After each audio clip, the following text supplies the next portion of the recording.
Hello and welcome everyone. आप सभी का स्वागत है। कहाँ पर?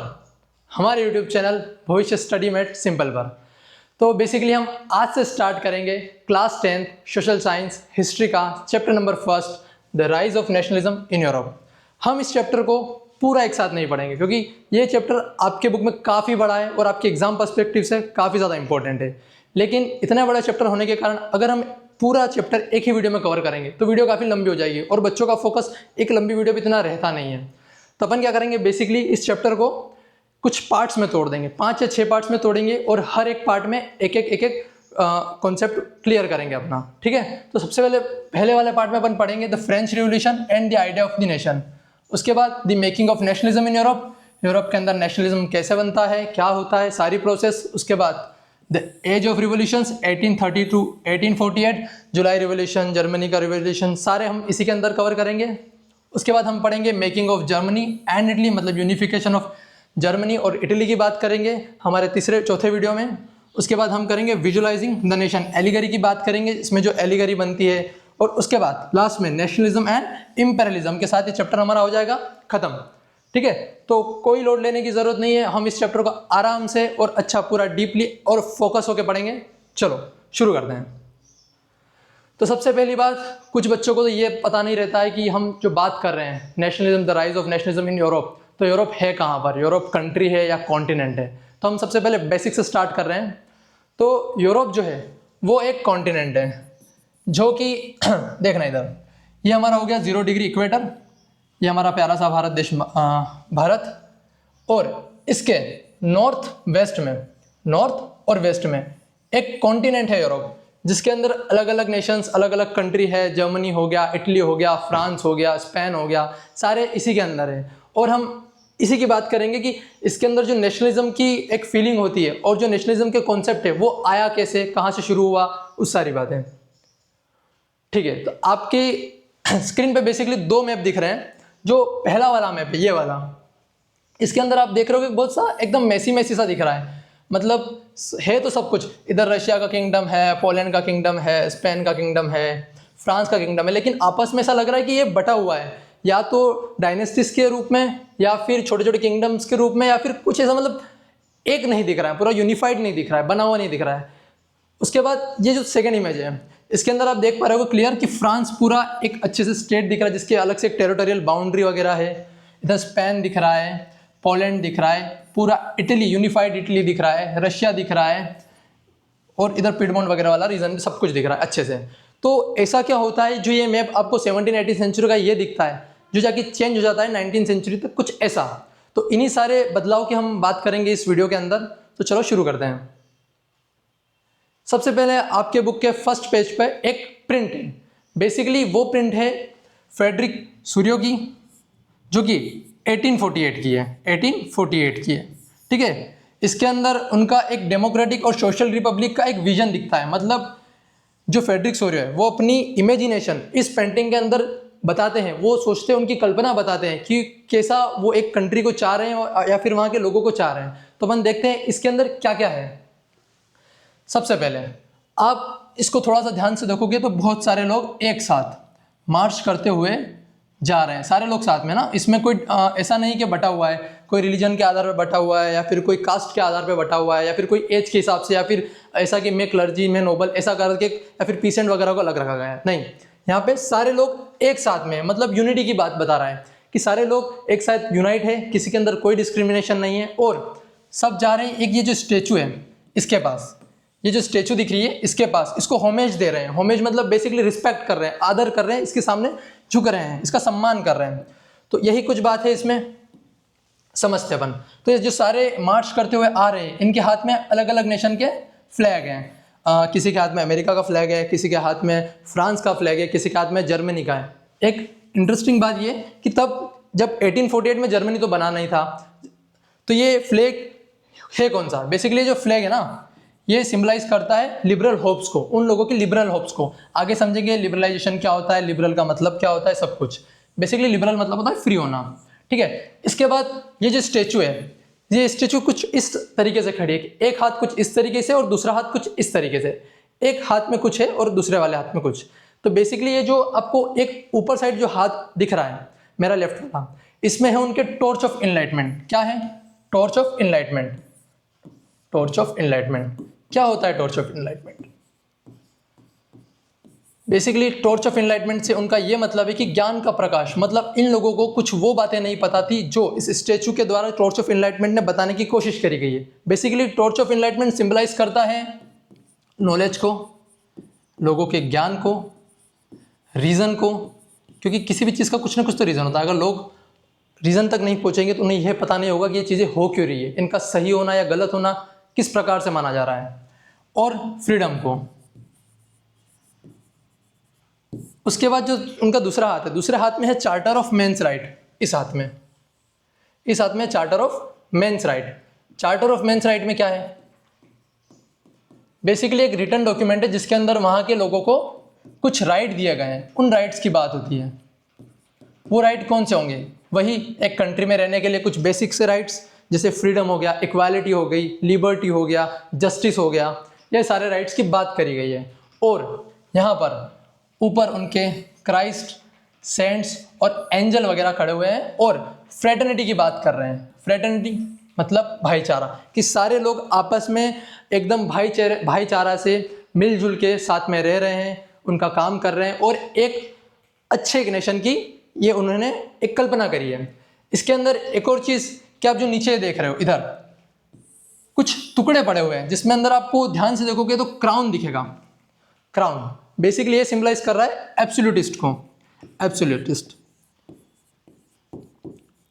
एब्सोल्यूटिस्ट होता क्या है?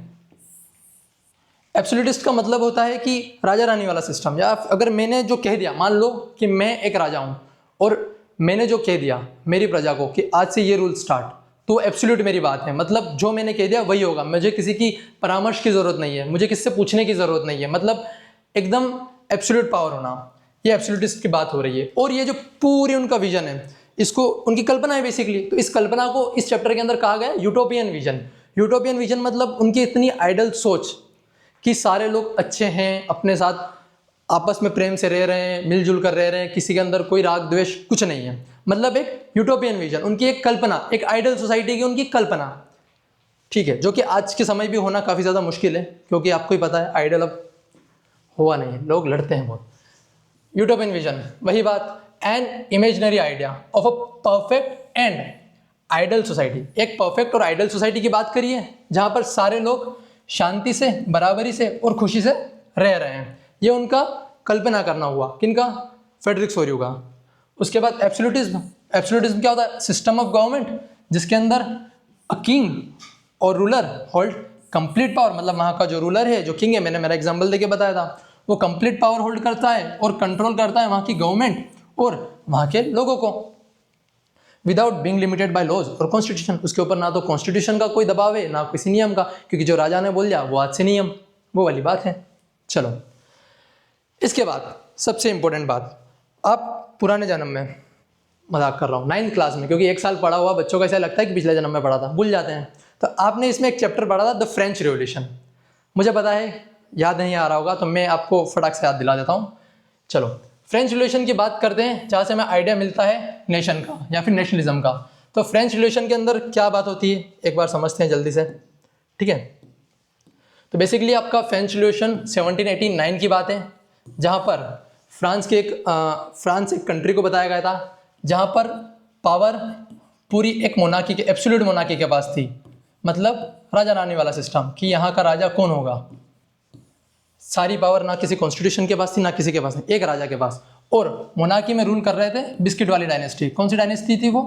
Bourbon dynasty. और यहाँ का रूलर था भैयू कौन था? लुइस 16।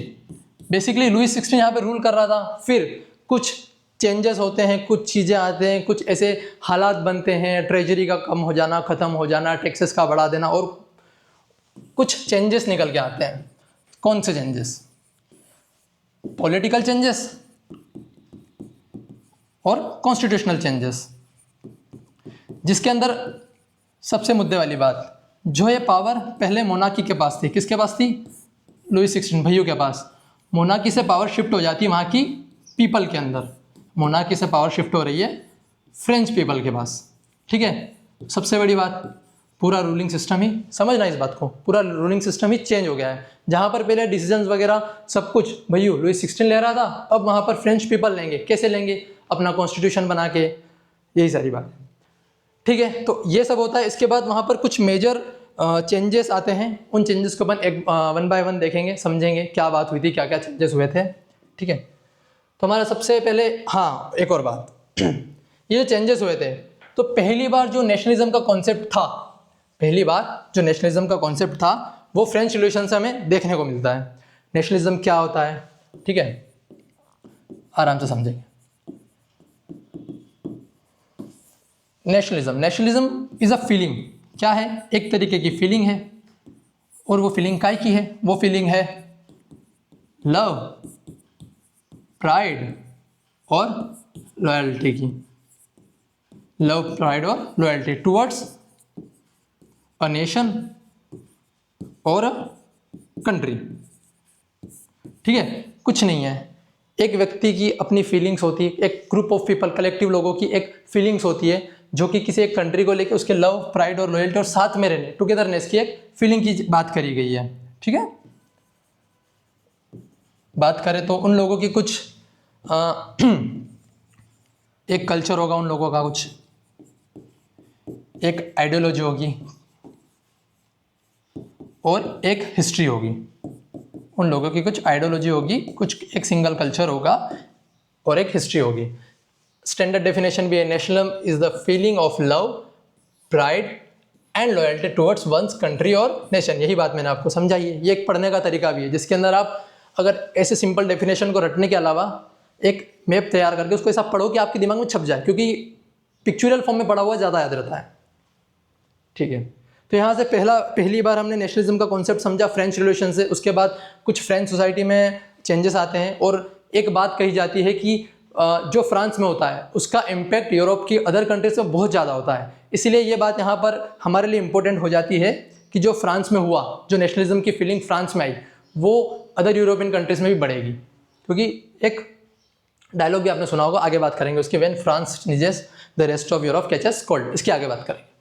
ठीक है, तो चेंजेस बाय फ्रेंच रिवॉल्यूशन, मतलब फ्रेंच रिवॉल्यूशन से कौन कौन से चेंजेस हैं उनकी बात करते हैं। सबसे पहले एक लोगों में सेंस ऑफ कलेक्टिव आइडेंटिटी बनी, सारे लोग एक साथ मिल के रहने लगे। अब जो पहले बटे हुए थे किसी क्लास में, clergy class, noble class, peasant class, अब वो एक कलेक्टिवली आइडेंटिटी बन गई उनकी कि हम फ्रेंच पीपल हैं, हमारे अंदर नेशनलिज्म की फीलिंग है, हम चाहते हैं हमारा कॉन्स्टिट्यूशन हो, हम खुद पर ही रूल करें, ना कि हम पे कोई मोनार्क वगैरह, राजा वगैरह रूल करें। ठीक है, तो क्या चेंजेस होते हैं? सबसे पहली बात ला पात्री और ली सिटियोन के कॉन्सेप्ट आते हैं। ला पात्री और ली सिटियोन क्या होता है? बेसिकली बात है, ला पात्री मतलब फादरलैंड।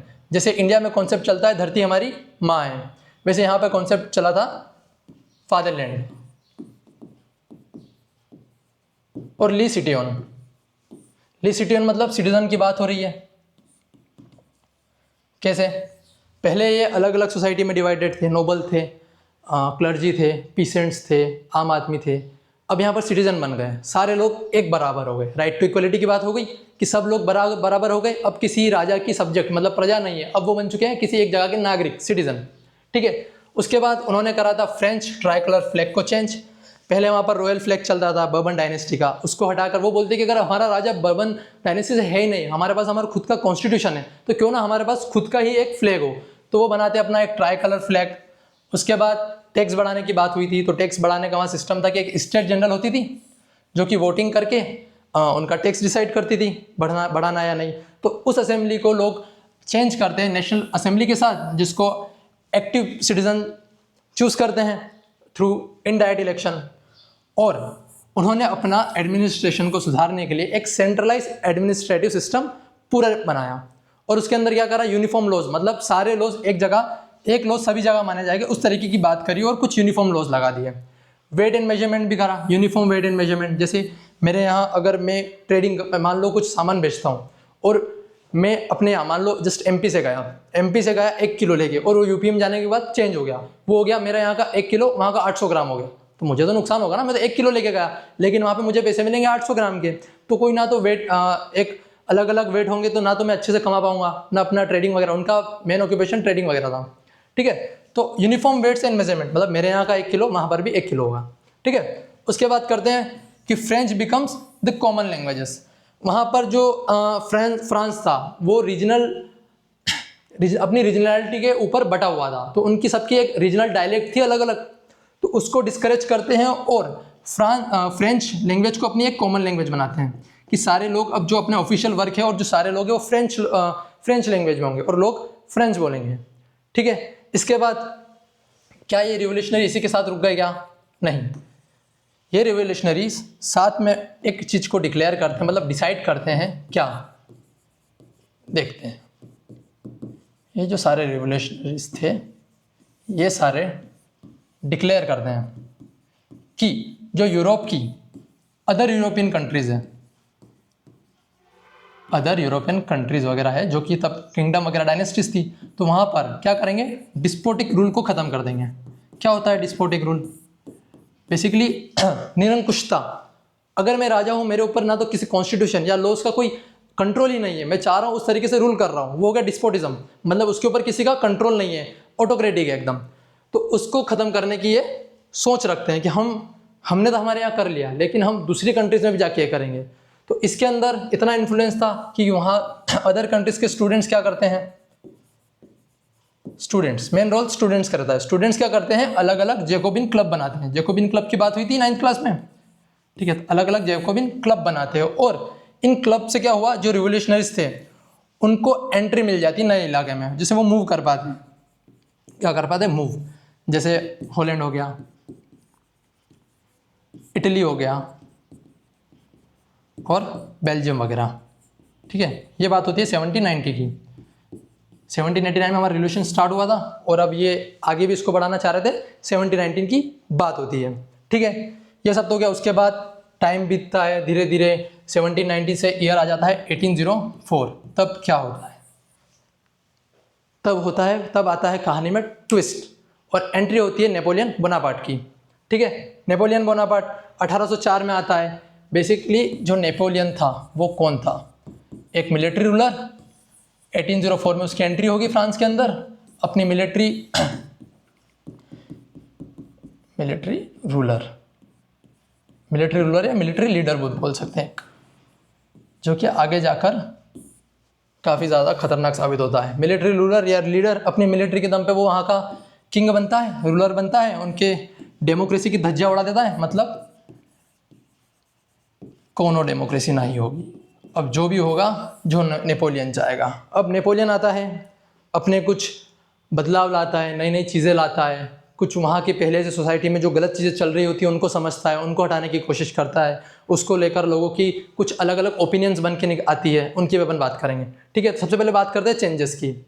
क्या होता है, 1804 में जो नेपोलियन होता है वो अपना एक सिविल कोड लागू करता है, मतलब कुछ नहीं, उसके रूल्स बनाता है जिसको बाद में उसका सिविल कोड कहा गया।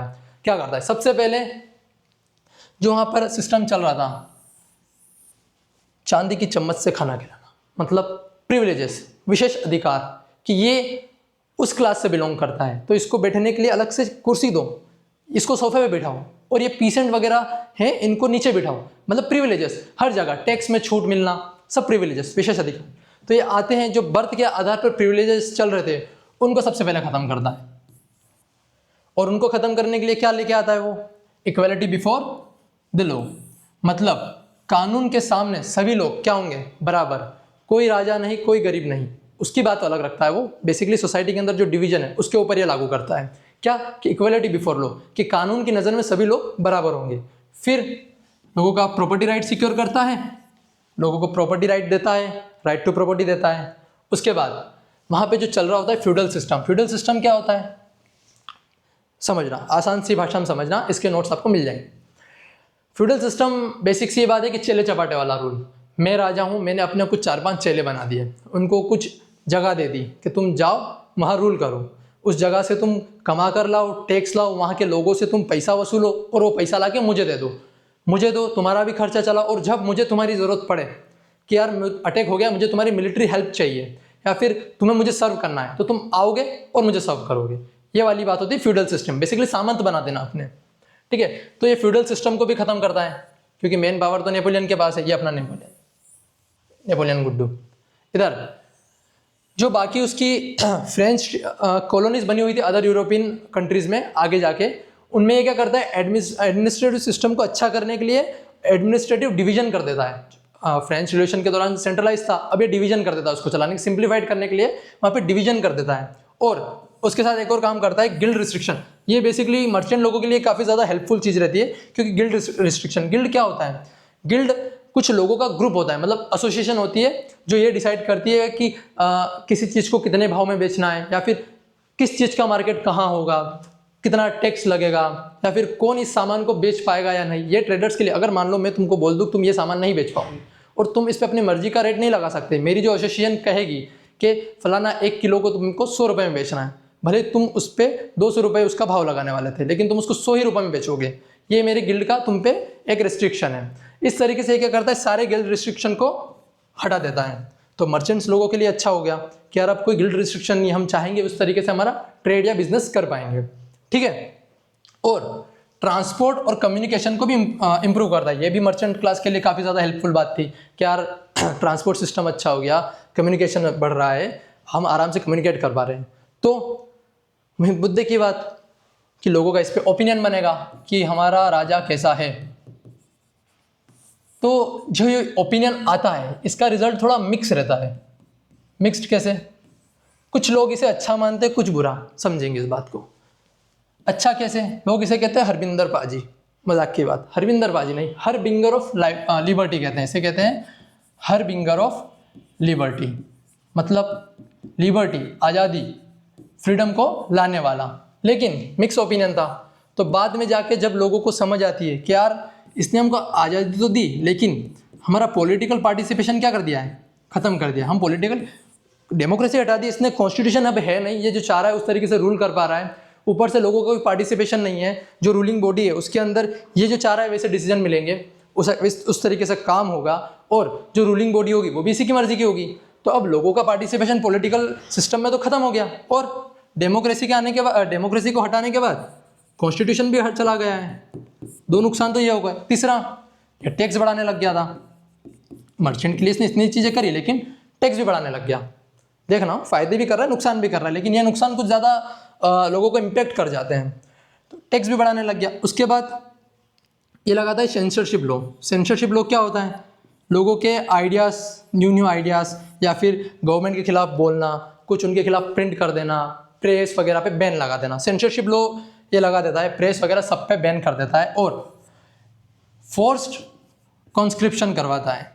फोर्स्ड कॉन्स्क्रिप्शन क्या होता है, फोर्स्ड कॉन्स्क्रिप्शन बेसिकली इसका विजन क्या था कि फ्रांस को तो जीत लिया है मैंने, अब मुझे आगे जो अदर यूरोपियन कंट्रीज़ हैं उनको भी मुझे जीतना है, मुझे मेरा राज बढ़ाना है, इंपीरियलिज्म को मुझे बढ़ा के लेके जाना है, ठीक है। तो ये लोगों को, वहाँ के लोगों को करता था कि तुम मेरी आर्मी में ज़बरदस्ती आओ, डरा के धमका के जो तरीका होता है उस हिसाब से लोगों को ज़बरदस्ती अपने आर्मी के अंदर रिक्रूट करता था और अपनी आर्मी को बढ़ाता और उनसे युद्ध के लिए जाता था, वॉर बेसिकली, ठीक है। ये सब चलता है। तो लोगों को जब समझ आता है कि ये तो अपने ही उसमें, इसको अपना ही एक विजन है कि मुझे जीतना है, आगे बढ़ना है, मुझे और अपना साम्राज्य बनाना है, लोगों की भलाई से मेरा कोई लेना देना नहीं है, वहाँ तक इसकी बात चलती है।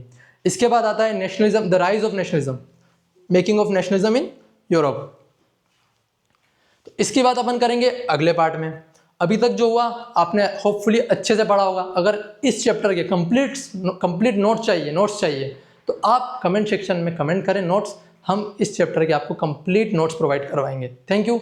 अभी तक के लिए यही। इसकी making of nationalism in Europe की पार्ट 2 वीडियो आएगी, उसके अंदर आप बात करेंगे।